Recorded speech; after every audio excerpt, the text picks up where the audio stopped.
नागरिक संहिता विधेयक को पारित कर दिया। उत्तराखंड के लिए बुधवार का दिन बेहद खास रहा। राज्य की विधानसभा ने 2 दिन की चर्चा के बाद समान नागरिक संहिता विधेयक को ध्वनिमत से पारित कर दिया। इसके साथ ही उत्तराखंड सभी के लिए समान नागरिक कानून लागू करने वाला देश का पहला राज्य होगा। मुख्यमंत्री पुष्कर सिंह धामी ने विधेयक पर चर्चा का जवाब देते हुए कहा कि यह कानून महिलाओं की सुरक्षा और महिला सशक्तिकरण के लिए बेहद महत्वपूर्ण होगा। उन्होंने कहा कि दशकों से बहन बेटियों को न्याय और समानता के लिए जो इंतजार करना पड़ा था वो अब खत्म हो रहा है। सामान्य नागरिक संहिता विवाह, भरण पोषण, गोल्ड लेने, उत्तराधिकार, विवाह विच्छेद जैसे मामलों में भेदभाव न करते हुए सभी को बराबरी का अधिकार देगा। प्रत्येक नागरिक का जो मौलिक अधिकार है वो उसको प्रदान कराएगा, सारे भेदभाव को समाप्त करेगा और इस समान नागरिक संहिता के विभिन्न वर्गों में विशेष रूप से माताओं, बहनों और बेटियों को उनके साथ जो भेदभाव होते थे, जो अन्याय होता था, जो उनके साथ कुरीतियां जुड़ी हुई थी, उनको समाप्त करने में ये सहायक सिद्ध होगा। मुख्यमंत्री ने कहा कि अपने ही नागरिकों के लिए समान कानून अब तक लागू न कर पाने की वजह पिछली सरकारों की तुष्टीकरण की नीति रही है। बाद में एक प्रेस कॉन्फ्रेंस में उन्होंने कहा कि हमारे लिए ये तुष्टीकरण नहीं बल्कि संतुष्टीकरण की नीति है कि ये कानून हम किसी के खिलाफ नहीं लाए हैं, ये कानून किसी के विरुद्ध नहीं है, बल्कि ये उन माताओं, बहनों, बेटियों के लिए जिनके जीवन में कई बार कुरीतियों के कारण से, कई बार असमानताओं के कारण से उनको अनेक कष्टों का सामना करना पड़ता था, अनेक बार उनको यातनाओं का सामना करना पड़ता था। उन कुरीतियों के कारण से उनका आत्मबल कमजोर होता था। उनके आत्मबल को मजबूत करने का काम, उनको उत्थान की ओर ले जाने का काम, उनकी सर्वांगीण उन्नति के लिए ये कानून हमने बनाया है। सदन से विधेयक पास होने के बाद बीजेपी विधायकों ने प्रसन्नता व्यक्त की। बहुत बधाई दे रहा हूँ। आने वाले टाइम पे जब कानूनी शक्ल लेगा तो आप देखिए जो भी समस्याएं इस बीच तक अभी तक जो कुरीतियां और ये सारी चीजें खत्म होंगी। सभी ने सहयोग किया, मैं सबका धन्यवाद दे रहा हूँ। वहीं इस बिल के पास होने पर प्रदेश में महिलाओं ने जमकर जश्न मनाया। समान नागरिक संहिता लागू करने के लिए मुख्यमंत्री पुष्कर सिंह धामी ने 27 मई 2022 को रिटायर्ड जस्टिस रंजना प्रकाश देसाई की अध्यक्षता में 5 सदस्यीय विशेषज्ञ समिति गठित की थी। कमेटी को समान नागरिक संहिता पर ऑनलाइन और ऑफलाइन दोनों तरीकों से करीब 20 लाख सुझाव मिले। इनमें से कमेटी ने लगभग 2.5 लाख लोगों से सीधे मिलकर इस मुद्दे पर उनकी राय जानी। आपको बताते चलें कि समान नागरिक संहिता का मतलब है कि सभी के लिए एक समान कानून के साथ ही सभी धार्मिक समुदायों के लिए विवाह, तलाक, विरासत और गोद लेने के नियम एक ही होंगे। संविधान के अनुच्छेद 44 में सभी नागरिकों के लिए समान कानून लागू करने की बात कही गई है। अनुच्छेद 44 संविधान के नीति निर्देशक तत्वों में शामिल है। इस अनुच्छेद का उद्देश्य संविधान की प्रस्तावना से धर्मनिरपेक्ष लोकतांत्रिक गणराज्य के सिद्धांत का पालन करना है। बता दें कि भारत में सभी नागरिकों के लिए एक समान आपराधिक संहिता है, लेकिन समान नागरिक कानून नहीं है। समान नागरिक संहिता के लागू होने के बाद जहां बहुविवाह पर रोक लगेगी, वहीं सभी धर्मों की लड़कियों की शादी की कानूनी उम्र एक समान हो जाएगी। इसके साथ ही लिव इन रिलेशनशिप में रहने वालों के लिए रजिस्ट्रेशन कराना अनिवार्य होगा। सुप्रीम कोर्ट ने भी अपने कई ऐतिहासिक निर्णयों में सरकार से समान नागरिक संहिता को लागू करने का आह्वान किया है। Bureau report, DD news.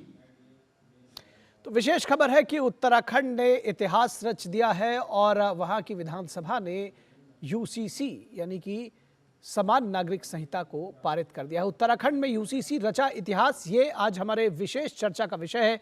Uttarakhand में यूसीसी रचा इतिहास, ये आज हमारी विशेष चर्चा का विषय है। और हमारे साथ इस चर्चा में, विशेष चर्चा में बातचीत करने के लिए 2 खास मेहमान जुड़े हुए हैं। हमारे साथ संजय चड्ढा जो कि एडवोकेट हैं सुप्रीम कोर्ट के, स्वागत है संजय जी आपका। और साथ ही साथ वरिष्ठ पत्रकार शेखर अय्यर वो भी जुड़े हुए हैं। शेखर अय्यर जी, अगर सीधे इस जो संहिता लागू की गई है या ये कहा जाए कि पारित की गई है विधानसभा से, किसी एक धर्म के लिए नहीं है, ये सभी के लिए समान रूप से है, किस तरह से इसको देखते हैं, क्या कहेंगे आप?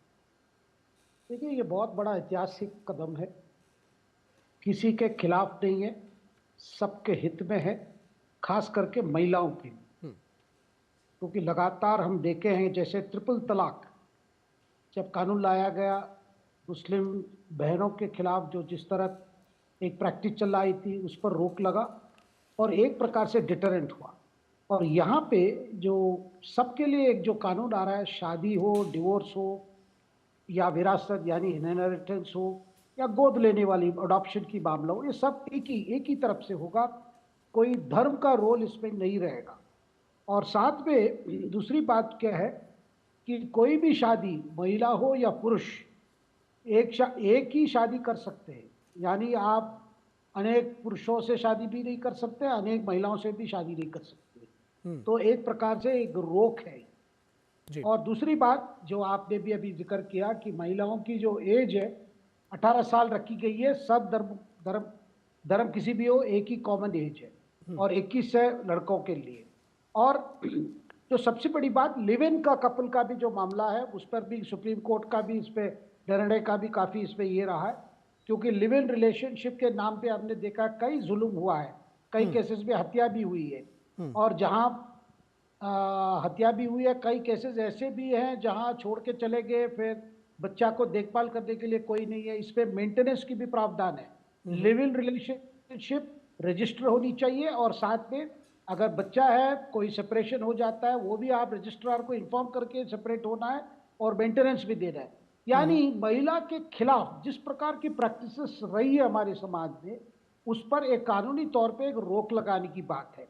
क्योंकि जब भारत आगे बढ़ रहा है, सब नागरिक के लिए एक कानून होनी चाहिए। हम देख रहे हैं कि जैसे क्रिमिनल लॉ तो एक ही है, वैसे सिविल लॉ भी होनी चाहिए, की गई है। और सबसे बड़ी बात, क्योंकि बार बार ये आशंका हुई थी कि हमारी जो आदिवासी भाई बहन है, उनकी कई रिवाज है, कई कस्टम्स है, इसलिए उनको इससे बाहर रखा गया है।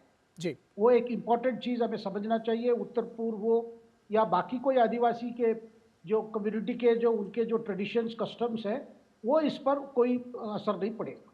जी जी जी, निश्चित तौर पर। संजय चड्ढा जी, सुप्रीम कोर्ट और डिफरेंट हाई कोर्ट्स 30 से ज़्यादा बार इस बात की वकालत कर चुके हैं कि यूसीसी क्यों नहीं लाया जाता, ये यूसीसी लाया जाना चाहिए, पूरे देश में इसको लागू होना चाहिए। क्या अब आपको लगता है ये वक्त आ गया है कि पूरे देश में लागू होना चाहिए?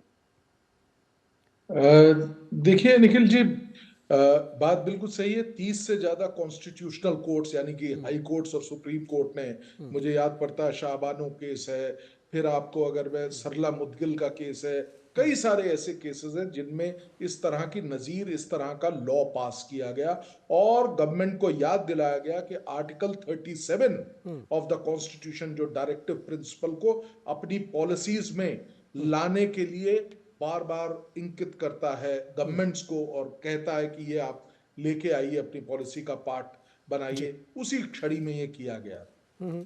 साथ ही मैं आपको एक और बात बताऊं, 2018 में हमारा जो लॉ कमीशन है उसने ये कहा था कि अभी समय नहीं है उचित जी। बट मैं आपसे एक बड़ी परिपक्वता से बात कहना चाहता हूं, सुप्रीम कोर्ट पिछले 20 साल से ज्यादा, 30 साल से ये बात कह रही है, 3 डेकेड चले गए और इस चीज की नीड अवश्य संभावी है। क्यों है नीड, मैं बताना चाहता हूं। क्यों नहीं महिलाओं को उनके अधिकारों को परिपक्वता से दें। हम देखते हैं कि अभी जो दबी हुई कुचली हुई महिलाएं हैं, उनके अधिकारों को क्यों नहीं उनको एक कानूनी जामा पहना के मजबूत रूप से पेश किया जाए।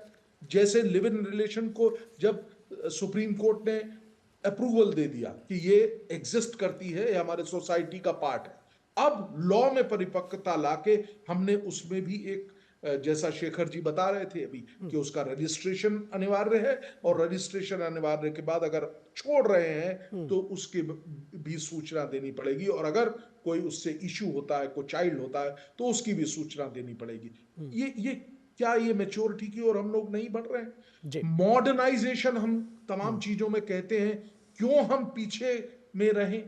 और साथ ही मैं आपके माध्यम से यह भी बताना चाहता हूं कि जो एक भ्रामक प्रचार किया जाता है, जो भ्रामक प्रचार किया जाता है कि एक संप्रदाय के खिलाफ है ये, मैं आपसे बहुत जिम्मेदारी के साथ ये कहना चाहता हूं कि किसी के खिलाफ नहीं है, क्योंकि सुप्रीम कोर्ट ने बहुत कई फैसलों में बड़े अहम रूप से ये कहा है कि आपकी एसेंशियल रिलीजियस प्रैक्टिसेस को कोई छू नहीं सकता, कोई उसमें तरमीम, उसमें बदलाव नहीं ला सकता। आपकी जो रिलीजन की जो इंपॉर्टेंट प्रैक्टिसेस हैं वो आपके हिसाब से रहेंगी। लेकिन क्या हम उस जामे को पहन के उसको लेते हुए बैकवर्ड होते रहेंगे? नीड ऑफ द आवर है कि हम इस तरह की प्रोग्रेसिव सोसाइटी में जाएं। आपको याद, एक छोटा सा 2 मिनट और लूंगा निखिल जी, क्षमा चाहते हुए। जी जी जी 50 साल लग गए हिंदू महिलाओं के बराबरी का अधिकार देते हुए। 2005 में वो जजमेंट आया था, मुझे याद आता।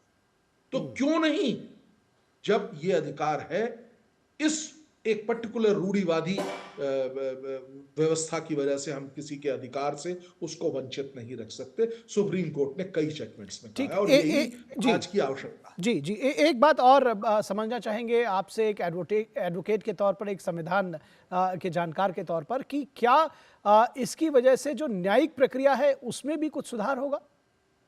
देखिए, न्यायिक प्रक्रिया यानी कि जो दिक्कतें आती है तमाम डिफरेंट कानूनों की वजह से, क्या उसमें भी एक सरलीकरण की प्रक्रिया की ओर बढ़ेंगे या चीजें और सरल सुगम होंगी कोर्ट्स के लिए? देखिए, जहां तक न्यायिक व्यवस्था है, वो जो विधि है अर्थात जो लॉ है, जो कानून है, उसका प्रतिबिंब ही होता है। अगर हम प्रोग्रेसिव लॉज को अडॉप्ट करेंगे तो सर्टेनली कोर्ट को उन लॉज में फर्दर अमेंडमेंट करके, फर्दर उसमें और जिसे कहते हैं ना, अच्छाई की तरफ बढ़ने के लिए, जैसे स्पीडी ट्रायल की बातें हम लोग करते हैं, ये तमाम चीजें भी आएंगी ना सामने। पहले कानून तो परिपक्व हो, और मुझे बताते हुए इसमें हर्ष हो रहा है कि सही तौर पे, सही मायने में अगर मजबूत कानून होगा, व्यवस्था होगी कि एक महिला को न्याय मिलना है, तो वो न्याय भी अतिशीघ्र मिलेगा। जी जी और एक डेटरेंट भी होगा। आपको ये देखना पड़ेगा कि महिला को जब पता है कि मुझे न्याय मिलेगा, एक व्यक्ति जो उसको उसके उत्पीड़न कर रहा है, उसको मालूम है कि अब कानून है इस चीज के खिलाफ, तो एक डेटरेंट भी होगा। तो इसलिए ये एक डेटरेंट का अर्थ है कि ये उसको प्रभावित करेगा कि वो इस कार्य के लिए ना बढ़े। और मेरा ऐसा मानना है कि ये वेलकम स्टेप है। और मैं आपको निखिल जी एक बात और बताना चाहता हूं कि मैं खुद उत्तराखंड से हूं, तो आज गौरवान्वित भी महसूस कर रहा हूं। जी निश्चित तौर पर। शेखर जी, जब इस बिल पर चर्चा का जवाब दे रहे थे मुख्यमंत्री धामी, तो उन्होंने कहा कि तुष्टीकरण की वजह से जो महिलाएं बहनें हैं, दशकों तक वो इंतजार और सिर्फ इंतजार करती रहे, उसके पीछे कारण रही राजनीतिक तुष्टीकरण। आपको लगता है कि अब इससे ऊपर उठने का वक्त आ गया है और देश में, तमाम दूसरे राज्यों में भी, या पूरे देश में इसको लागू होना चाहिए? बिल्कुल, देखिए, उत्तराखंड सरकार की ये जो पैगाम है, एक प्रकार से एक टेम्पलेट बन गया है। मतलब बाकी राज्य भी इसी को यूटिलाइज कर सकते, क्योंकि ज़्यादा आवश्यकता नहीं है चेंज करने की, और एक एक राज्य अगर इसको पालन कर ले तब ये सुविधाएं वहाँ के महिलाओं को भी मिल सकता है।